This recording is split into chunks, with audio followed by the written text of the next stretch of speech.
धन्यवाद करता हूँ कि उन्होंने आज मुझे यहाँ आमंत्रित किया कि मैं राजस्थान के प्रति जो हमारा एक्सपीरियंस रहा है निवेश का, उसको आप लोग सबके समक्ष रख सकूँ। दूसरा, CII नॉर्दर्न रीजन का अध्यक्ष होने की वजह से राइजिंग राजस्थान समिट बहुत क्लोजली देखने का मौका मिला, माननीय मुख्यमंत्री जी के साथ काम करने का मौका मिला। और मैं ये कहूँगा कि ये जो राइजिंग राजस्थान समिट हुआ है, मुख्यमंत्री जी आप खुद इतनी जगह गए, इतने शहरों में गए, इतने देशों में गए राजस्थान में निवेश लाने के लिए, एंड ये summit probably one of the best summits across many states हुआ है। ये समिट के बाद नॉर्मली चीज़ें ठंडी पड़ जाती हैं मुख्यमंत्री जी, बट ये पहला स्टेट है जहाँ ये इम्पैक्ट 1.0 का इवेंट विद इन 3 मंथ्स हो रहा है, जिसमें कि इतने जगह इतने लोगों ने बहुत अच्छी बातें कहीं और इतने फ़ोटो देखने का मौका मिला जहां 800 से ज़्यादा प्रोजेक्टों का ग्राउंड ब्रेकिंग हुआ। सर, गिवन दैट हम भी राजस्थान से, I feel overwhelmed just to see the progress and sir it is truly commendable, so thank you. हमारी जर्नी राजस्थान में 1974 में चालू हुई थी।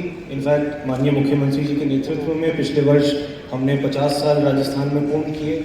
एंड मैं कॉन्फिडेंस के साथ ये कह सकता हूँ कि बाकी स्टेटों में, कई स्टेटों में लॉ एंड ऑर्डर की दिक्कत होती है, लेबर की दिक्कत होती है, बिजली की दिक्कत होती है, बट अगर लंबा निवेश कोई स्टेट में आपको करना हो, जो लोग काम शुरू कर रहे हैं राजस्थान में, राजस्थान से बेटर मेरे हिसाब से शायद कोई स्टेट ना हो।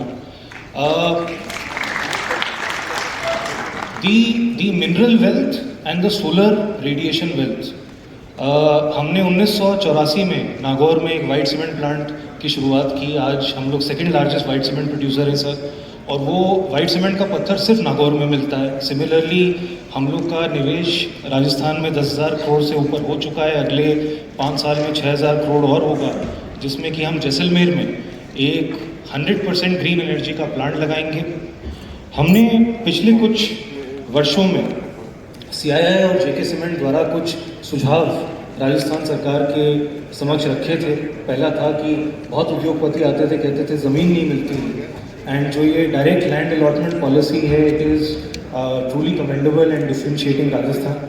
दूसरा, कई राज्यों में सिर्फ SGST स्कीम, जो कि उन इंडस्ट्रीज़ को बेनिफिट करती थी जहाँ GST ज़्यादा हो या स्टेट में सेल हो, तो जो टर्नओवर लिंक्ड स्कीम है, जिस तरह से उसका बदलाव और क्लैरिफिकेशन हुआ sir, it is truly commendable. तीसरा, incentive disbursal.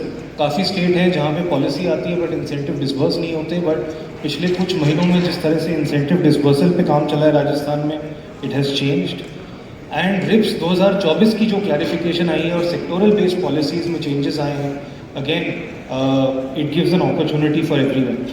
So once again I thank the Rajasthan government for giving me an opportunity to speak here, and sir I hope कि ये जो $350 बिलियन की इकोनॉमी राजस्थान बने, I hope that we can build this together. Thank you so much. Thank you.